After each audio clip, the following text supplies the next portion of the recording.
Thank you very much, President Brown. Good morning, and thank you for the enormous honor of being able to join you today at such a joyous celebration.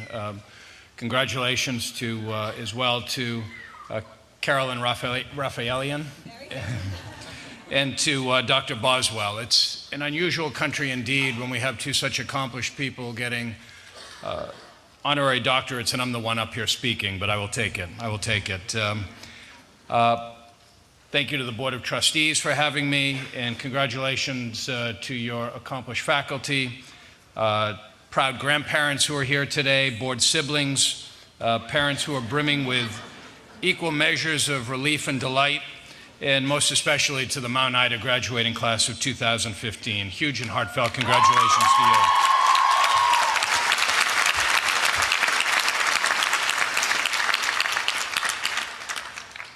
I know by now that most of you have just one question on your mind, and that is, how long is this guy going to take?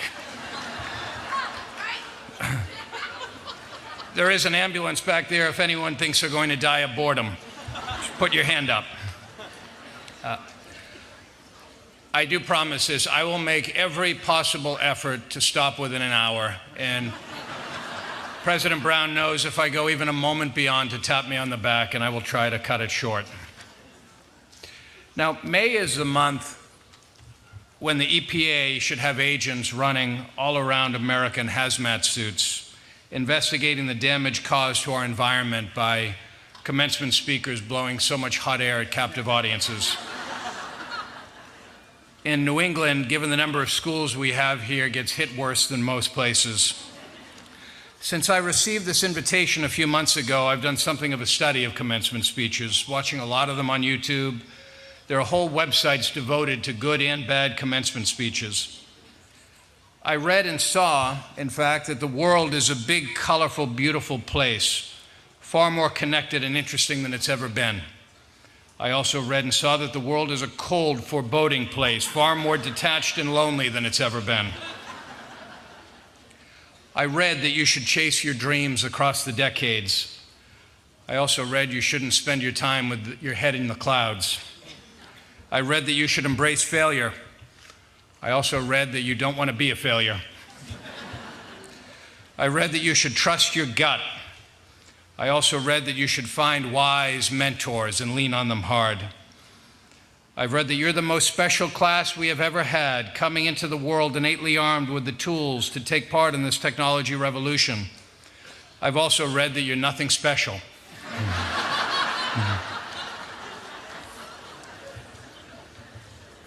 If it sounds confusing, let me assure you, you haven't seen anything yet. Adulthood, the workplace, family issues, parenthood, friendship, it's one vast thick pot of absolutely indecipherable confusion.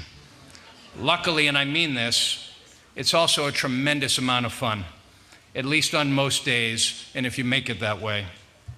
So before we get to the hot air part of this program, and that will come, during which I'll spend no short amount of time talking about myself, let me share a few basic bits of real-world wisdom that I think is everything you need to go out into the real world. Number one, that state police officer who just pulled you to the side of the highway has never once said to himself, "This person is yelling at me so loud I shouldn't give them a ticket."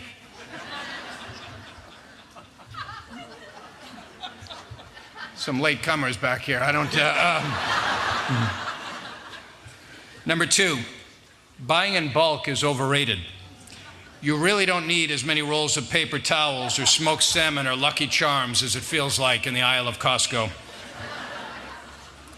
Number three, when the car salesman says his price is good for that day only, he's lying. That's about the extent of my advice today. But now allow me to share a few observations that I've gleaned over the years. And in doing this, let me flip over to my favorite topic for a moment, which is me. Is at least partial proof that I offer virtually no lessons for you to draw upon today. I was born in Roslindale, a neighborhood of Boston, where we have Roslindale people, yes. where my family spent our first years living in the bottom floor of a two-decker house with my grandparents on the top floor and my sister and a cousin in the partially refinished attic. We moved out to Weymouth when I was 8 years old. Now here's what's strange. I spent my entire childhood wanting nothing more than to be a newspaper reporter, and the only place I ever wanted to work was the Globe. So it is true, in fact, President Brown, that I did deliver the Globe. I might have been the one that kept missing your doorstep. I had a 52-paper route through Weymouth, through good parts and not so good parts, and every morning after I finished my route, I'd grab a copy of the paper and read it, dreaming of the day when it could possibly be me. In 5th grade, when our social studies teacher launched a student government, some kids ran for Senate, other kids ran for president. I opened up my own newspaper and criticized everybody running for office. It was pure glory. Now, my parents never graduated from college, but it was expected that my sisters and I would. So I went to school up in Lewiston, Maine. I did summer internships in newspapers. I wrote my senior thesis on a newspaper. I hid away in the Bates College library every afternoon reading the Globe. Again, the only place I ever wanted to work. Of course, if I had known that my childhood dreams would be realized, I might have dreamt about maybe launching my own social network site on the web. Maybe call it Facebook. But such it is that I have been blessed with my own dreams. When I got my first job out of college at a paper called the Patriot Ledger in Quincy, I knew I wasn't the smartest reporter in the room or the most gifted writer. So I knew that I needed to outwork everybody else. One of my first front page stories involved a court hearing with a fire truck that barreled through a red light on its way to a fire, slamming into a car and killing the driver. A clerk magistrate in district court was responsible for deciding whether the driver of the fire truck should be charged with manslaughter. So we sat on a bench in the hallway of the decrepit courthouse outside of the closed-door hearing, myself and about half a dozen other reporters. The afternoon melted away. Noontime turned into dinner time. 5 o'clock came and went, and his door remained firmly closed. Starting at about 6, the other reporters started gathering their materials and leaving for the day, some to go home to dinner with their families, others to go out for a drink with friends. I stayed. At about 7, the major parties, the firemen, family members of the victim, came out of the room and headed for the door, declining comment. About half an hour later, the clerk magistrate came out exhausted. He asked me what I was doing there. I told him I was waiting for him. He gave me his decision before he was even able to file it in court and gave me an elaborate explanation of how he arrived at it. When I wrote the story that night, my editor asked how I got it. I ran into the magistrate in the hallway, I told him. I love it when we get so lucky, the editor said. I said, so do I. I've been extraordinarily lucky ever since, living out my childhood dream. I got to the Globe when I was 27 years old, which is just about half of my adult lifetime ago. On the Globe's dime, I've traveled to all 50 states, visited every continent but Africa, stayed at the best hotels in the world, eaten enough dry-aged steak and molten chocolate cake to feed the Russian army if they ate that kind of thing. I've interviewed presidents and senators and governors and corporate chief executives under fire. I've had President Clinton jamming his finger in my chest when he got particularly angry at a question I was asking him about his fundraising practices. I have that photo on the wall of my study because if you're a reporter, angering the president is the proudest moment you can have. We put bad guys in jail at the Globe. We put plenty of good people and their causes on the front page. We've given voice time and again to those who wouldn't otherwise have one. And I'd like to think that on our best days, we've made a difference in the community we cover. Now, none of this offers anything particularly instructive for you. Like I said, I just like talking about myself. But there are a few commencement speech cliches which come to mind.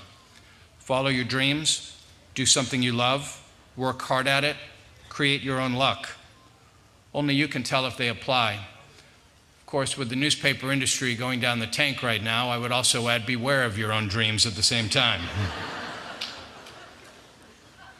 More than anything else, my chosen field has given me a front row seat on the workings of the human condition, and in that, there may be some lessons. In all my dealings with princes and paupers, the powerful and the plebes — I've never actually met princes, by the way — I keep coming away with one true fact. The people with the highest character come out on top. Not always, but their win-loss record would get you first place in the American League East every year. I've seen gifted, accomplished politicians stumble badly on the campaign trail because they were trying to be someone they are not, a major character flaw. I've seen government officials succumb to the lure of easy, illegal money. It's funny how candidates will always carp that we in the news media should write about their plans and proposals, not their backgrounds or characters. But plans change in the face of withering pressure. It's only character that dictates how they will react and act when we need them most. You cannot dream yourself into character, Henry David Thoreau famously said. You must hammer and forge yourself one. I've seen corporate chieftains accept pay packages worth tens of millions of dollars at publicly traded or mutually owned companies. Basic thievery, in my view, if you ask me. And in truth, they don't seem any happier than the men and women who cut their lawn or cut their hair. I've also seen it time and again, ordinary people accomplishing extraordinary feats. Teachers, ministers, police officers, landscapers, public servants, sales clerks, you name it. People of high character making an enormous difference in the lives of others and in turn themselves. I saw it after the September 11th attack. I saw it all over this region after the Boston Marathon bombings. I saw it in the first responders, in the victims who have such grace, in the thousands and thousands of people who've donated tens of millions of dollars to the cause. Character isn't included with any fancy title or job. I've often found it to be quite the opposite. Character in my business means never stretching the information that you have. Character means making the extra call, asking the additional question, or as Jimmy Breslin, a New York columnist, famously said, climbing stairs, because the people with the best and most important stories are rarely waiting on the street for you to come by. Character means having the confidence to say something nice in print about somebody, as well as something critical.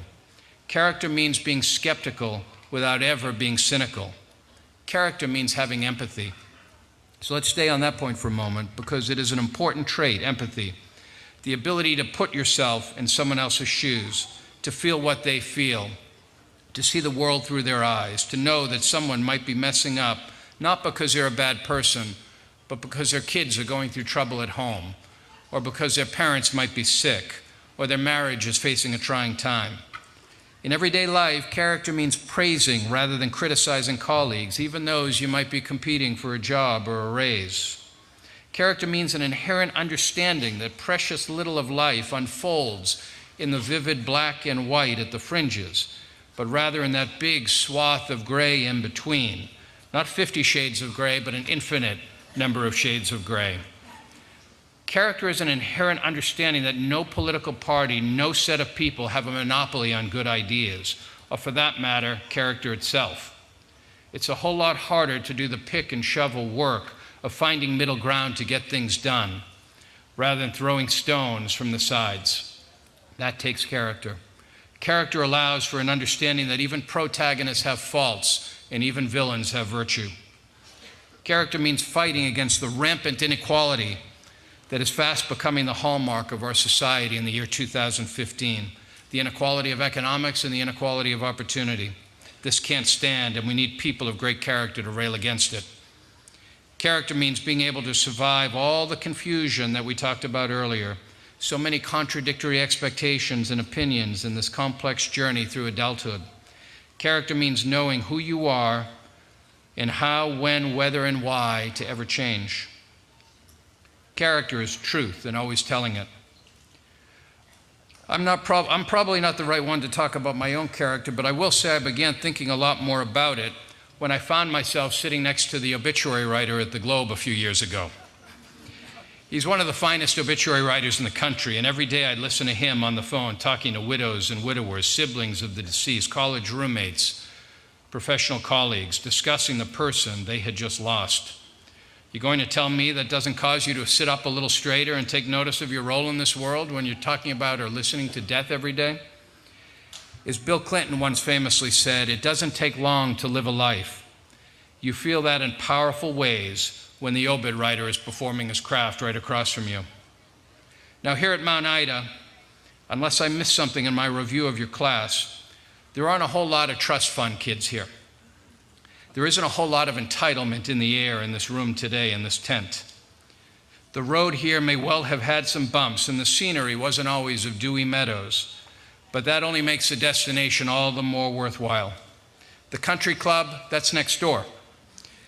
You sacrificed to get to this campus, took advantage of every scant opportunity presented to you, and busted your collective flanks to arrive safely and joyously at this day, which is another way of saying you are already imbued, even brimming with character, the graduates in this room.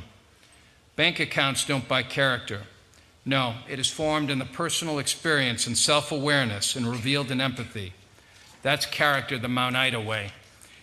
And if there was a betting line available, I'd bet very heavy on your collective success. Congratulations, thank you, and may the road ahead be ever more fascinating.